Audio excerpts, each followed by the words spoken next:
大家好，前几天用烧烤炉烤了红薯，顺便收获了草木灰和木炭。有朋友问怎样把它们用在菜地里呢？现在分享一下我们的做法。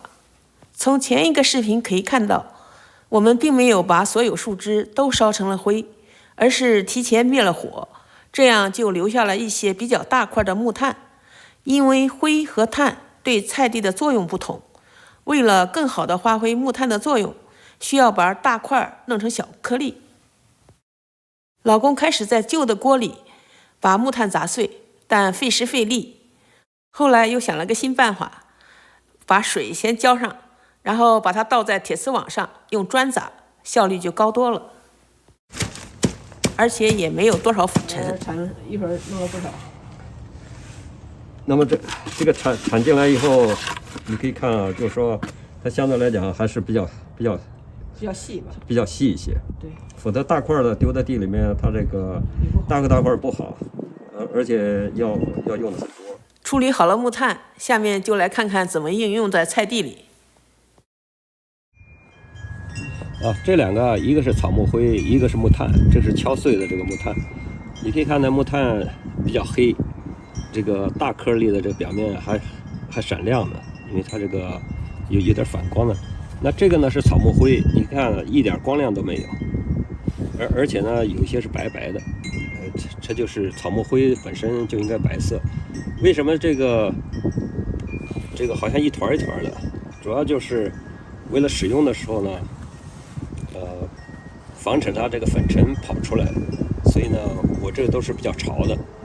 我现在呢就说草木灰呢可以两种办法，一种办法呢就这个手抓着以后撒到你这个地的这个表面上面。那这种情况之下的话呢，有些人呢我看撒的时候呢就是尘土飞扬，那就是因为它太干了。但是干有干的好处呢，就是说它可以撒的比较匀。那我现在采取了另外一个办法，我另外一罐呢就是先给它配到水里面。我已经是把它做了没有很多的水，大概小半桶吧。那你这里是放的是草木灰是吧？这里面都是草木灰，草木灰弄成水了，就是配到水里面了。配到水里面来加的话，这个它就不会尘土飞扬，不会弄得满天都是，或者呢就是吸到自己肺里面。对。那我现在有些菜需要浇，有些菜不一定要浇。草木灰是碱性的，那有些菜是喜欢碱的。那你比如这个韭菜就喜欢这个碱性土壤，那我现在呢就浇一下这个，就光韭菜这一溜。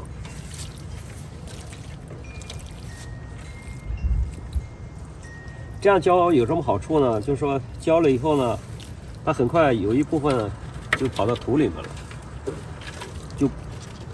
就不会浮在表面，就不是有一部分在表面，有一部分跟着水呢就渗到下面了。那么这样的话，这个风吹的时候，你看它这个没有任何吹起来的。要觉得不够，这几天天气比较冷，这个韭菜长得不太快。你看我浇了以后，这个水是黑色的水。那第二次浇的时候呢，就显得好像就多一些。这块地呢，准备用来种西红柿。现在来把木炭和草木灰撒在里面。要撒的时候呢，尽可能选呢无风的时候。无风的时候，而且是这个戴上口罩。因为我这个呢，为了防止它这个尘土飞扬，吸到自己肺里面呢，所以我做的时候本身砸的时候呢，我是泡过水的。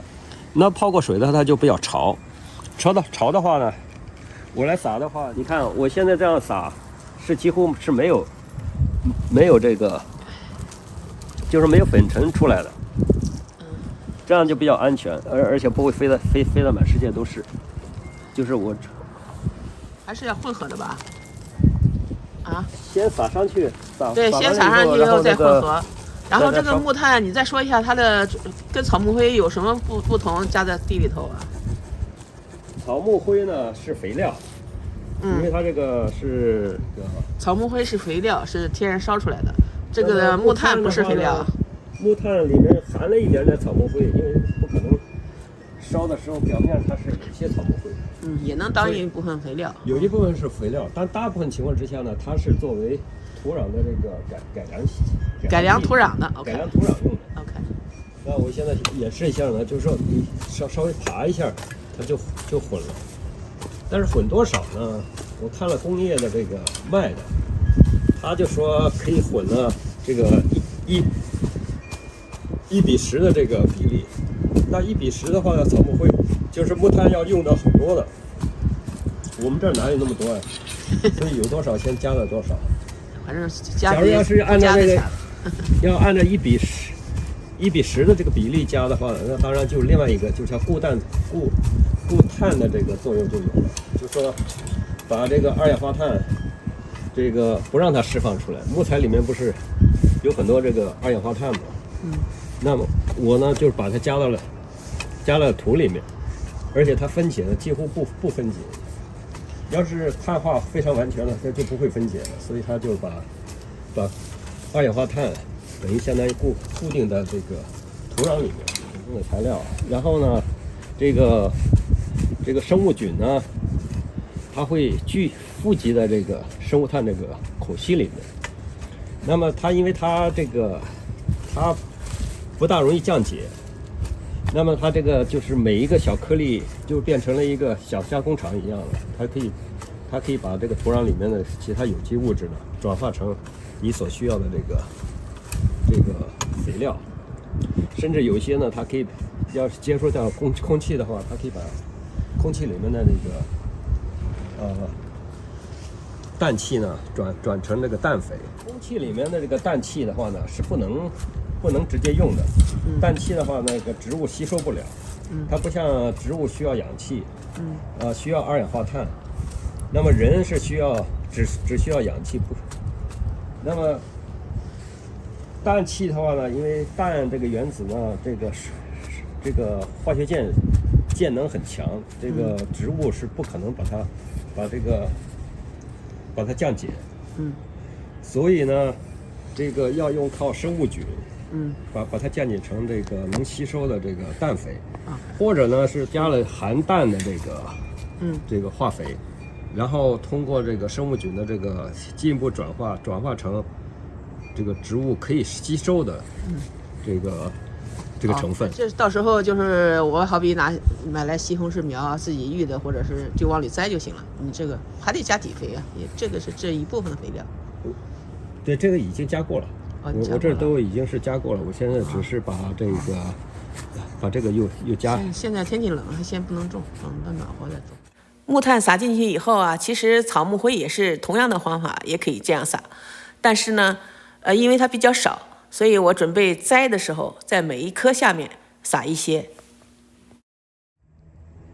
谢谢大家收看，欢迎订阅、点赞、转发，再见。